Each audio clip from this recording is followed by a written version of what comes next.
In the last class we discussed about a concept called scaling in two-dimensional NMR. The idea was to see that the parameters like the chemical shifts and the coupling constants appear modified in the spectra. This is to particular advantages.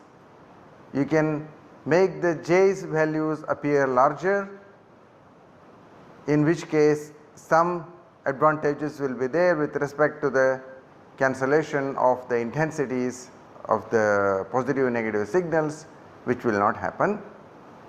And we also talked about the downscaling of chemical shifts. It will decrease the effective spectral width, and therefore it will increase the dwell time between the 2 points, and it will improve the resolution in the spectra. The resolution in the sense it will improve the resolution in the fine structures of the cross peaks, and therefore the cross peaks appear better resolved. However, of course, the separation between two cross peaks in the spectrum along the F1 dimension will get reduced because you are downscaling the chemical shifts. And that, of course, if one can afford it, then one can use downscaling of the chemical shifts and get better resolved multiplet structures in your cross peaks. So, we will continue the discussion today, but now we will discuss the upscaling of chemical shifts. How to increase the separation between the cross peaks in the two-dimensional spectra. This will happen along the F1 dimension only as before, because that is where we are going to do all kinds of manipulations of the delays, and we will get a better results, because there is no constraint of the acquisition of data, and we can manipulate the delays or the pulses and things like that in the indirect dimension. So, T1 evolution is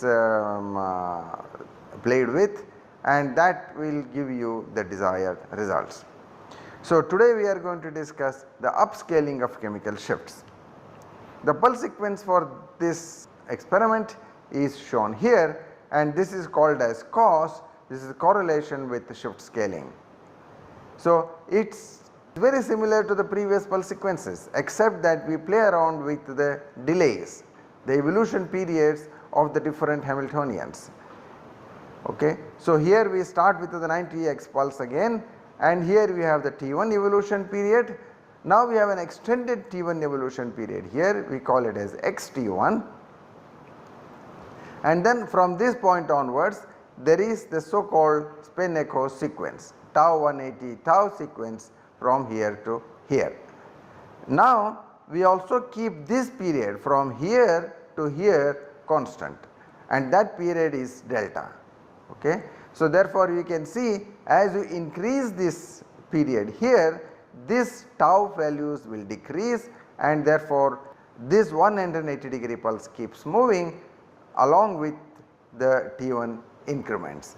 So, the net result should be that I should have the time period from here to here constant delta. Now, what all things happen in this? So, this we can see immediately that during this period, during the tau 180 tau period, the chemical shifts will get refocused, because this is the spin echo sequence. Whatever evolution happens during this time period will get refocused during this time period. Therefore, chemical shift will not evolve during this 2 tau period, but it will evolve during this T1 and XT1. So, from here to here chemical shifts will evolve. Now, the coupling constants are not affected by the 180 degree pulse, and they will evolve during the entire period T1 plus delta. So, that is what is indicated here, and then we will actually do an explicit calculation using the product operator formalism. We will illustrate this, we will not go through in as much detail as we did for the COSY and other experiments, because the same way the calculations can be done, and we will illustrate this with one particular evolution, and we will give the end results. So, product operator calculation for the 2 spin system K and L, both are spin half systems. So, at the beginning the rho 1 is the Z magnetization. So, it is IKZ plus ILZ, and after the first 90-degree pulse I get IKY plus ILY with a minus sign here because the pulse is applied along the x axis. Now during the next time period T1 plus delta, the following evolutions will occur. This is what I explained to you just now. The chemical shift evolution will occur for the period 1 plus x times T1 because these chemical shifts are refocused by the spin echo sequence during the period 2 tau. Coupling evolution will however occur for the entire period T1 plus delta, and delta is a constant. So therefore the pulse is smooth, the 180-degree pulse especially, it moves through the experiment, and in order to maintain this delta constant the tau period has to be decreased and as T1 is incremented. Okay.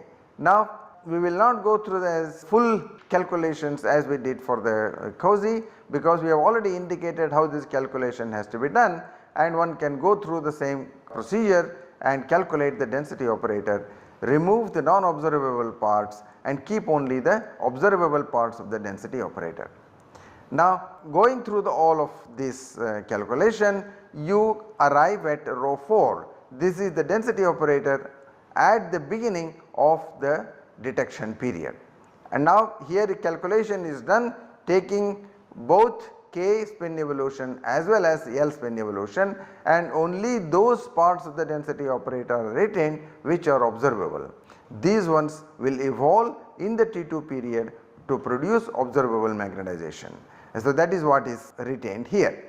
So at the end of the T1 evolutions, or we will say at the beginning of the detection period, because the last pulse has already been applied, soon after this one they will evolve in T2. Now what does this row 4 contain? The row 4 contains these terms IKY sin omega k alpha T1 plus ILY sin omega L alpha T1 and multiplied by cosine pi j k L T1 plus delta.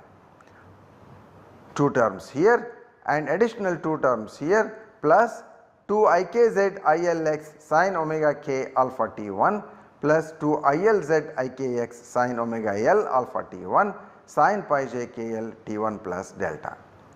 Now let us look at this carefully.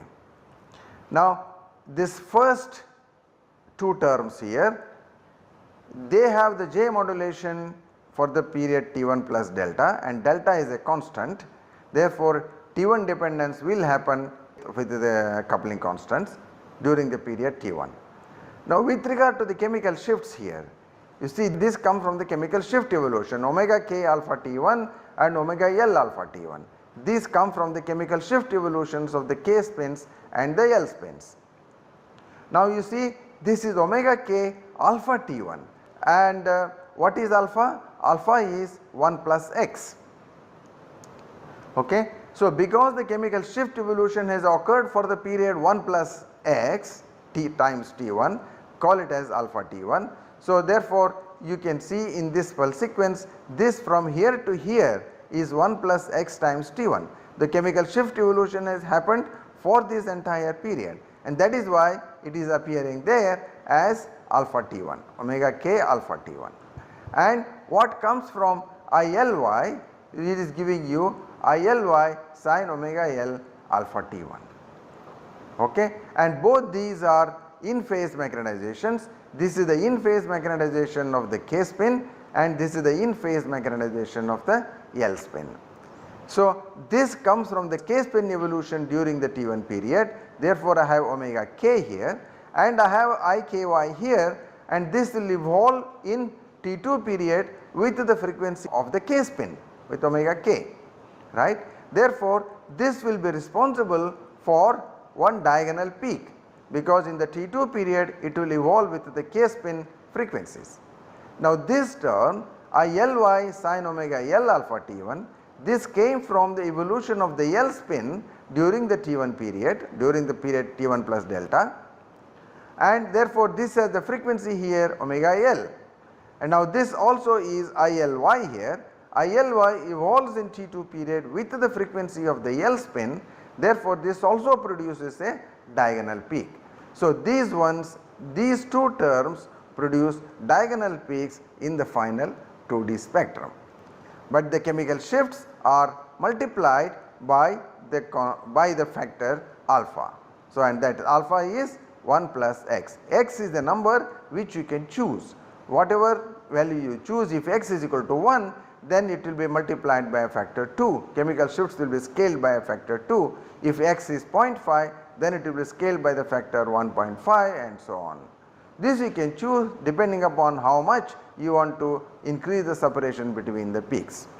But notice, if you want to do that, your spectral width will be increased. So, if your normal spectral width was 5000 hertz, let us say total spectral width was 5000 hertz. Now, if you put x is equal to 1, alpha becomes equal to 2, therefore, your total spectral frequency width will be multiplied by a factor 2. Therefore, 5000 hertz will go to 10,000 hertz. So, which means when you do incrementation, the T1 incrementation, this will have to account for 10,000 hertz. So, therefore, your increment will be half of what it was earlier in this case. So, this would mean that your T1 max will be half what it would be for the same number of T1 increments as compared to the previous case without the scaling effect. But the peaks will appear more separated because of the increased chemical shift difference. Now, what about the second term here? The second term consists of antiphase magnetizations here. This is an antiphase term and this is also an antiphase term. So, this will now is omega sin omega k alpha T1. This came from the evolution of the k spin during the T1 plus delta period, but now it has this operator term Lx, which is L spin magnetization antiphase to the k spin, and therefore, this will evolve during the T2 period with the frequency of the L spin, and therefore, this will produce me a cross peak. It will produce me a cross peak along the F1 dimension, it will have the frequency of k spin, F2 dimension it will have the frequency of the L spin. But now because of this antiphase operator here, I will get plus minus terms in the fine structure in the cross peak along the F2 period. And this one is k spin magnetization, and this came from the evolution of the L spin in the T1 plus delta period. So, therefore, this will also be modulated by this alpha T1, this will also be modulated by alpha T1. So, and this term will evolve during the F1 axis, it will have the L spin chemical shifts, and the F2 axis it will have the k spin chemical shifts, and therefore, this will also produce a cross peak. Therefore, I separate this rho 4 into two terms as rho 4 is equal to rho 4 C plus rho 4 D.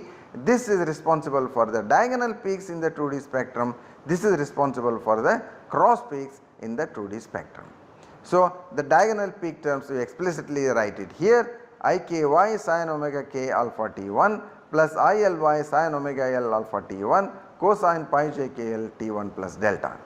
And likewise the cross peak terms will be these two 2IKZ ILX sin omega k alpha T1 plus 2ILZ IKX sin omega L alpha T1 and multiplied by sin pi j k L T1 plus delta. Okay. Now, let us look at the diagonal peaks first. So, here we have IKY sin omega k alpha T1 plus ILY sin omega L alpha T1 cosine pi j k L T1 plus delta.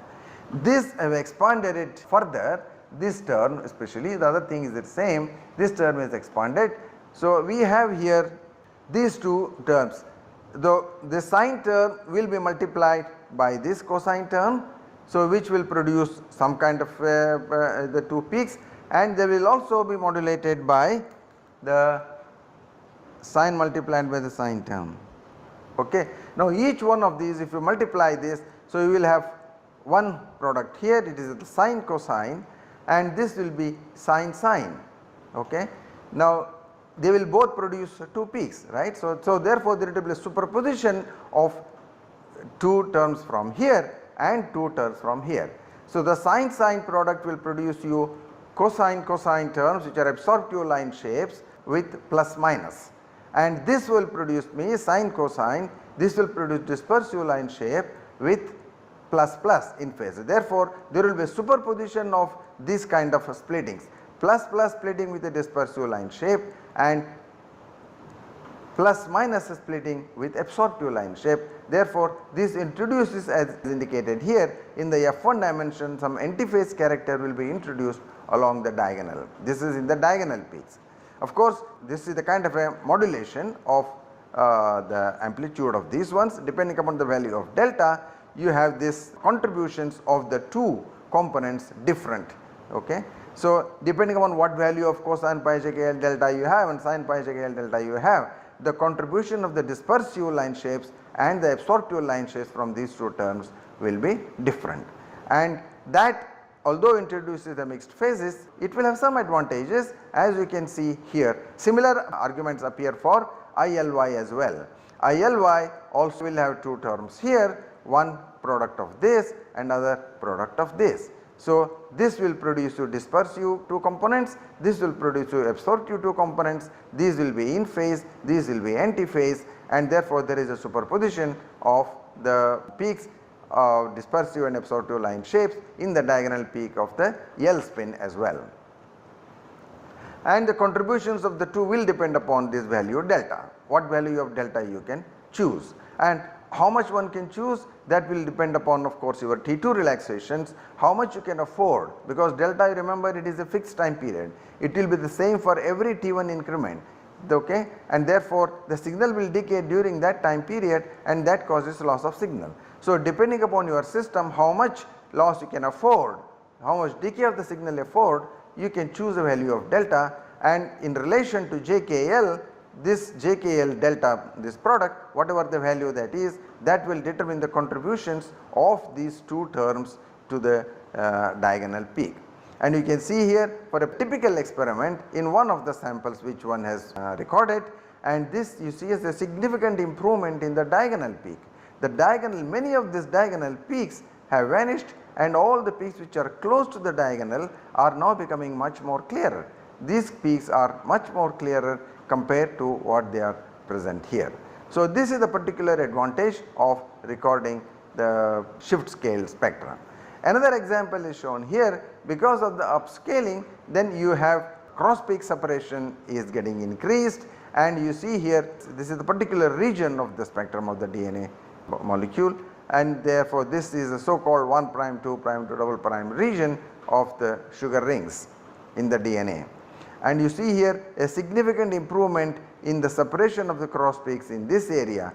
These cannot be resolved very well, but these ones have got resolved very well. Similarly, you can see here there is a better separation of the cross peaks. Overall, the peaks appear more compressed here compared to this, and that is because of the increased overall spectral width in this. But the important point is that the cross peaks are looking more resolved in this spectrum. Okay. So, therefore, that is the advantage of doing upscaling of chemical shifts. Now, okay. So, now we will take up another experiment which is called as total correlation spectroscopy. It is called TOCSY. Okay. So, this is an experiment which is very commonly used in assigning spin systems, and this is a very popular experiment which has very important sensitivity advantages, and we will see as we discuss further. So, the pulse sequence is very simple here. So, you have the 190-degree pulse, that is the excitation pulse, magnetization is excited and it evolves for the period T1, and after that the magnetization is locked. Now, you remember this magnetization is in the transverse plane. When you apply an anti-X pulse, you get magnetization in the transverse plane in the Y axis. Of course, it will evolve during this period, but now you apply a spin lock. Spin lock is applied along the X or the Y or whatever axis, and then the entire magnetization is locked along that axis. Okay. So, here this is a very complex spin sequence here, spin lock. It will consist of several pulses. There are many different schemes for spin locking, and there are many different pulses inside here. So, we will not go into the discussion of the details of the spin lock, how it is achieved, but suffice it to say that during this period the chemical shift evolution is completely removed. The Zeeman Hamiltonian is completely removed, and the only Hamiltonian that is present is the coupling Hamiltonian. So therefore the effective Hamiltonian during this period is the coupling Hamiltonian. Now since the chemical shifts are not there, we will have to consider the full Hamiltonian, not just IKZ, ILZ as was done in the previous cases where you have a weakly coupled spin systems.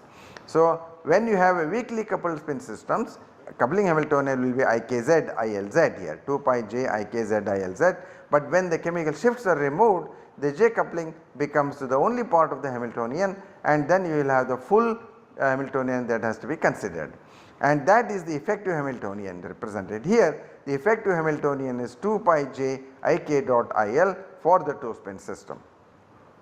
You see, and you expand it here, so you get 2 pi j IKZ ILZ plus IKX ILX plus IKY ILY. So we have seen the effects of this early in course when we talked about the analysis of spectra. This was discussed by Professor Ashutosh Kumar, and you see when there is a strong coupling, you have to include all these terms in the coupling Hamiltonian. If there is a weak coupling, then you will have only this term in the coupling Hamiltonian, and the product operator calculations were done for the weakly coupled situation here. You can also do a detailed calculation of the evolution of the density operator for a strongly coupling Hamiltonian, but certain tricks are to be used, and this is more complex and we will not go into that detailed discussion here, and we will simply accept the results that have been obtained. So once that is done, evolution of the magnetization under the influence of this effective Hamiltonian is simply given by this expression here. So if you start with the IKX, IKX evolves during the spin lock period. How does it evolve? For the period T, and this is the period of the spin lock. So during this it will produce me IKX into 1 plus cosine 2 pi j t divided by 2 plus ILX to 1 minus cosine 2 pi j t divided by 2 plus 2 antiphase terms here, 2 IKY ILZ minus 2 ILY IKZ, and this is multiplied by sine 2 pi j t by 2. And notice, so during the T, we are starting here from the Kx, because this is what came from the evolution during the T1 period. It started from the Kx and gave me Kx, and it also gave me a Lx. That is the interesting part. So compared to the COSY, you had this Kx here and the Lx part. That was what this was. This was 2 ILY IKZ. This was producing an antiphase term in the case of the COSY, and here we have the in phase term for the ILX as well. So you have a Kx which is in phase K magnetization, ILX which is in phase K L magnetization, and now these are multiplied by different coefficients. Okay, and then you have an antiphase term which is multiplied by another coefficient. Notice here, if T is equal to 1 by 2j, what happens? If T is equal to 1 by 2j, this becomes cosine pi, this is minus 1, therefore this becomes 1, 1 plus 1 by 2, this is 1, whereas this one goes to 0. This 1 minus 1 divided by 2, this goes to 0, which means there will be complete transfer of magnetization from IKX to ILX, and this becomes 1. So and this antiphase terms will be there. Okay, but there is a complete transfer of in phase magnetization from Kx to Lx. So now another important point to be noticed here is that you have both are the same phase. This is the diagonal peak which will has the x along the x axis, and this is also ILX. ILX both are x. Therefore these have the same phase, and therefore they will produce the same phase in the final spectrum. Therefore both the diagonal and cross peaks have the same phases. Okay. Now if you started with ILX, suppose you start with ILX and do the same evolution here. So which means after the T1 evolution you are having the ILX term, and you are considering the evolution of that under the influence of the spin lock. So you get ILX I plus cosine 2 pi j_t by 2 plus IKX 1 minus cosine 2 pi j_t by 2, and plus you have the same antiphase terms here and sine 2 pi j_t by 2. Now once again ILX in phase transfer to K, that is the important part.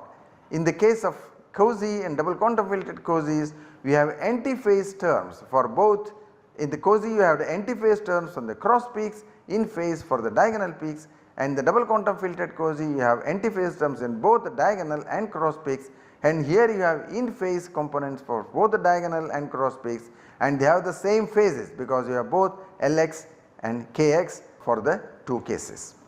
Now if we added these two equations, this is equation 2 and the earlier one was equation 1 which originated from K spin. If we add this, you notice here this term will completely vanish and you have Ikx plus Ilx going to Ikx plus Ilx.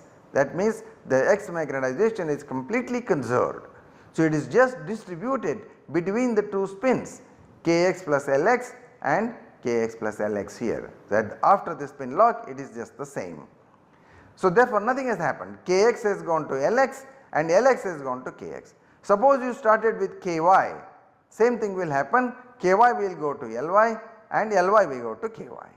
If you started with Kz, same thing will happen, it will go from Kz to Lz and Lz to Kz. So therefore this mixing by the spin lock is called as isotropic mixing because it retains the phase, and that is called isotropic mixing, and the Hamiltonian is termed as isotropic Hamiltonian. After the mixing, the magnetization components are detected in the T2 time period and two dimensional Fourier transformation of the collected signal results in the 2D spectrum. So what is the consequence of this in phase isotropic mixing? There will be relay of magnetization. Suppose during the mixing period you had multiple spins which are connected. So you had, let us consider a 3 spin network here K, L and M. K is coupled to L, L is coupled to M. There is no Km coupling. Okay. But now, so during the mixing period we saw that if you start from Kx it went to Lx. When you had only 2 spins, Lx starting with Lx it went to Kx. But suppose there is a third spin here, the Lx is coupled to the M. Therefore what stops it from going to M? Therefore during the spin lock period what originated from K came to L and then from L it can go to M. So there is no chemical shift evolution here anyway, it is only coupling evolution, all the spins have essentially lost their identity. Therefore it is called as only the coupling part, the individual chemical shifts are not there. Therefore what came from here went to L and L can go to M. So there can be transfer from L to M as well. So transfer can occur from K to L and L to M, and if there are more it can go further, M to P or P to Q and things like that. So it can relay through the entire magnetization, the coupling network, and that is the strength of the TOCSY experiment. That is why it is called as total correlation spectroscopy. Look at the example here. Here is an experimental example. This is the COSY spectrum of a particular molecule whose one dimensional spectrum looks like this because it is put on both sides in the same manner, and this is the corresponding TOCSY spectrum of the same molecule. So you notice here in the COSY spectrum you got a correlation from this diagonal peak to this, it produces a cross peak here, that is to this diagonal peak, and it produces a cross peak here to this diagonal peak here. So correlations are established between these 3 spins in the COSY spectrum. So this proton is therefore coupled to this proton and also to this proton. Now you see here in the TOCSY spectrum you have those 2 same peaks present here, these 2 are the 2 COSY peaks which were present here and here. But you get additional peaks here, this peak here and this peak here, these have 2 additional peaks which have come in. So how did they come? They came because of the relay of the magnetization through the network of the coupled spins. So because these ones are further coupled to other spins, and that is how you generated those 2. See for example here this diagonal peak is here, okay. So this diagonal peak is coupled to this, you can see this cross peak here, but this diagonal peak here is also showing a cross correlation here, and therefore that is the same which is the relay here. So you have this relay coming here through the relay. So therefore you have this kind of correlations appearing in the TOCSY spectrum through the relay mechanism. So therefore it is called 2-dimensional total correlation spectroscopy or the TOCSY. Similarly here you start with this, here you had only one cross peak showing one correlation, one coupling from here to here. But this diagonal peak here, this proton may be coupled to several others. This one is coupled to several others, and that is shown by these 3 peaks which are additionally appearing here. This one is appearing additional and these ones are appearing additional, which means these respective diagonal peaks are connected to more spins and the magnetization is relayed to those spins in the spin lock period, and they will evolve during the T2 time period with their respective frequencies, and therefore they will appear here in the 2D spectrum as cross peaks at the respective chemical shifts of this spin which had evolved during the T1 period. So therefore this generally contains more number of peaks, but it is extremely useful and it has more information. So complete spin networks can be identified from the toxic spectrum. So with that we will stop here. So we will completed the 2-dimensional correlation experiments, homonuclear correlation experiments with this.